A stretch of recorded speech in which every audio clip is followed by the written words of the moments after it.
नमस्कार। ये रामायण कथा पूरी तरह से श्रीमद् वाल्मीकि रामायण के ऊपर आधारित है। यदि आप इसका निरंतर श्रवण करते रहना चाहते हैं तो इस चैनल को सब्सक्राइब जरूर कर लें और आगे आने वाली सभी पॉडकास्ट के नोटिफिकेशन के लिए बेल आइकन को भी ज़रूर से प्रेस कर दें। अब हम सुनेंगे 98वां सर्ग। अंगद के द्वारा महापार्श्व का वध। सुग्रीव के द्वारा महोदर के मारे जाने पर उनकी ओर देखकर महाबली महापार्श्व के नेत्र क्रोध से लाल हो गए। उसने अपने बाणों द्वारा अंगद की भयंकर सेना में हलचल मचा दी। वो राक्षस मुख्य वानरों के मस्तक धड़ से काट काट कर गिराने लगा, मानो वायु वृंत या डंठल से फल गिरा रही हो। क्रोध से भरे हुए महापार्श्व ने अपने बाणों से कितनों की बाहें काट दी और कितने ही वानरों की पसलियां उड़ा दी। महापार्श्व की बाण वर्षा से पीड़ित होकर बहुत से वानर युद्ध से विमुख हो गए। सबकी चेतना जाती रही। उस राक्षस से पीड़ित वानर सेना को उद्विग्न हुई देख महान वेगशाली अंगद ने पूर्णिमा के दिन समुद्र की भांति अपना भारी वेग प्रकट किया। उन वानर शिरोमणि ने सूर्य की किरणों के समान दमकने वाले एक लोहे का परिघ उठाकर महापार्श्व पर दे मारा। उस प्रहार से महापार्श्व की सुध बुझ जाती रही और वो मूर्छित होकर सारथी सहित रथ से नीचे जा पड़ा। इसी समय काले कोयले के ढेर के समान कृष्ण वर्ण वाले महान पराक्रमी और तेजस्वी ऋक्षराज जाम्बवान ने मेघों की घटा के सदृश अपने युद्ध से बाहर निकलकर कुपित होकर एक पर्वत शिखर के समान विशाल सेना हाथ में ले ली और उसके द्वारा उस राक्षस के घोड़ों को मार डाला तथा उसके रथ को भी चूर्ण कर दिया। 2 घड़ी के पश्चात होश में आने पर महाबली महापार्श्व ने बहुत से बाणों द्वारा पुनः अंगद को घायल कर दिया और जाम्बवान की छाती में भी 3 बाण मारे। इतना ही नहीं, उसने रीछों के राजा गवाक्ष को भी बहुत से बाणों द्वारा क्षत विक्षत कर दिया। गवाक्ष और जाम्बवान को बाणों से पीड़ित देख अंगद के क्रोध की सीमा न रही। उन्होंने भयंकर परिघ हाथ में ले लिया। उनका वो परिघ सूर्य की किरणों के समान अपनी प्रभा बिखेर रहा था। वाली पुत्र अंगद के नेत्र क्रोध से लाल हो उठे थे।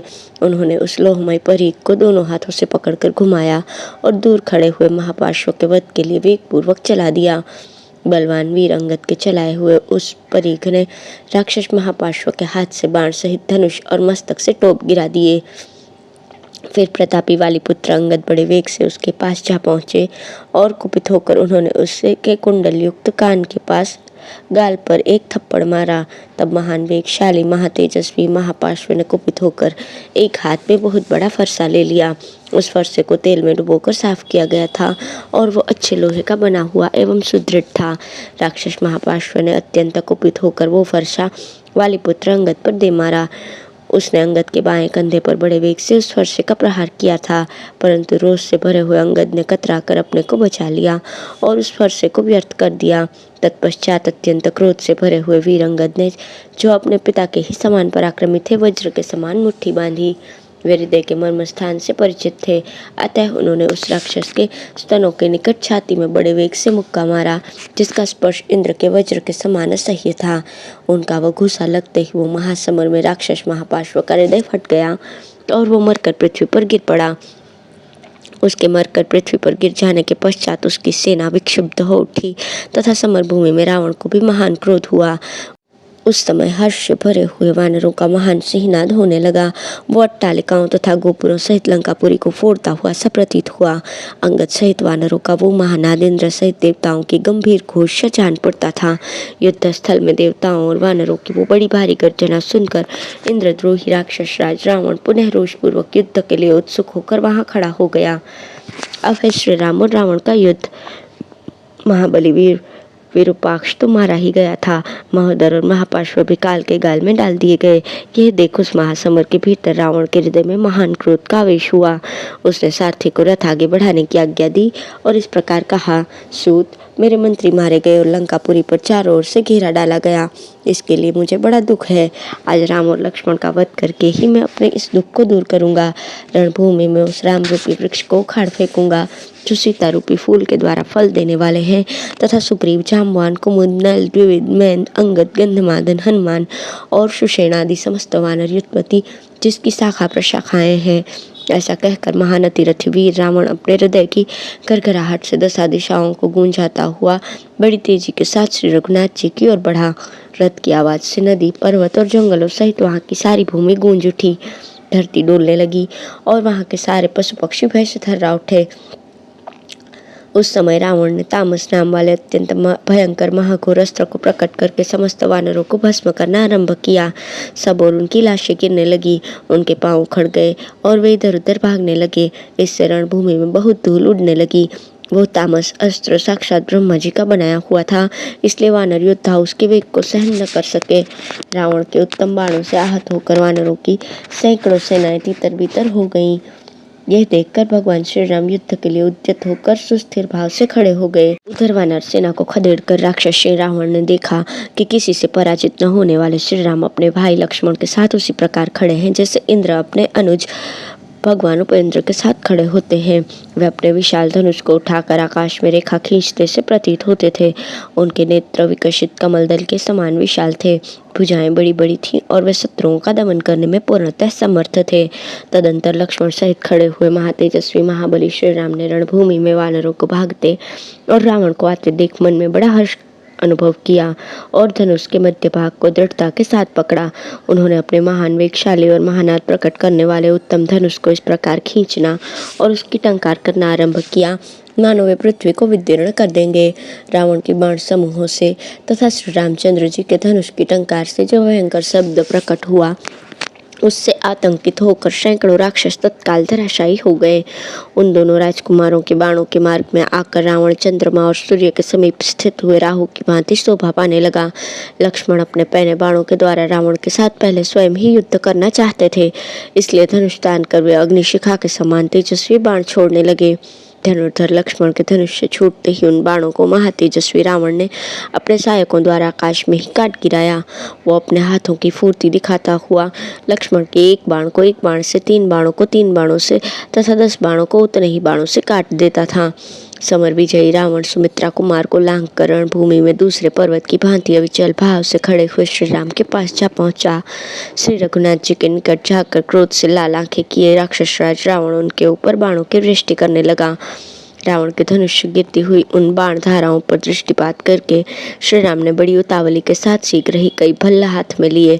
रघुकुल भूषण श्री राम ने रावण के विषधर सर्पों के समान महाभयंकर एवं दीप्तिमान बाण समूहों को उन तीखे भल्लों से काट दिया।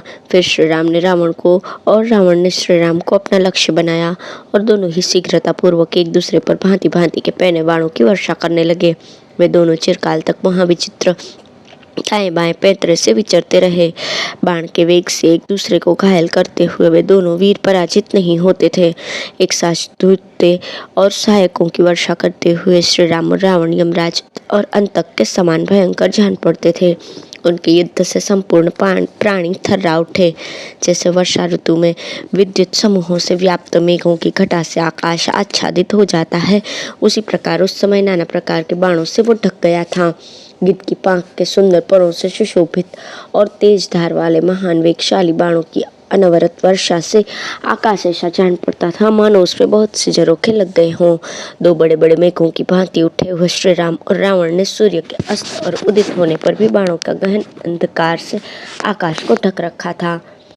दोनों एक दूसरे का वध करना चाहते थे, अतः वृत्रासुर और इंद्र की भांति उन दोनों में ऐसा महान युद्ध होने लगा जो दुर्लभ तथा अचिंत्य है। दोनों ही महान धनुर्धर और दोनों ही युद्ध की कला में निपुण थे। दोनों ही अस्त्रवेत्ताओं में श्रेष्ठ थे, अतः दोनों ही बड़े उत्साह से रणभूमि में विचरने लगे। वे जिस जिस मार्ग से जाते उसी उसी से बाणों की लहर सी उठने लगती थी। ठीक उसी प्रकार जैसे वायु के थपेड़े खाकर 2 समुद्रों के जल में उत्ताल तरंगे उठ रही हों। तदंतर जिसके हाथ बाण छोड़ने में ही लगे हुए थे, समस्त लोगों को रुलाने वाले उस रावण ने श्री रामचंद्र जी के ललाट में नाराजों की माला सी पहना दी। भयंकर धनुष से छूटी और नील कमल दल के समान श्याम कांति से प्रकाशित होती हुई उस नाराज माला को श्री रामचंद्र जी ने अपने मस्तक पर धारण किया, किंतु वे व्यथित नहीं हुए। तत्पश्चात क्रोध से भरे हुए श्री राम ने पुनः बहुत से बाण लेकर मंत्र जप पूर्वक रौद्रास्त्र का प्रयोग किया। फिर उन महातेजस्वी महापराक्रमी और अविच्छिन्न रूप से बाण वर्षा करने वाले श्री रघुवीर ने धनुष को कान तक खींचकर वे सभी बाण राक्षस राज रावण पर छोड़ दिए। वे बाण राक्षस राज रावण के महामेघ के समान काले रंग के अभेद्य कवच पर गिरे थे। इसलिए उस समय उसे वो व्यथित न कर सके। संपूर्ण अस्त्रों के संचालन में कुशल भगवान श्री राम पुनः रथ पर बैठे हुए राक्षस राज रावण के ललाट में उत्तम अस्त्रों का प्रहार करके उसे घायल कर दिया।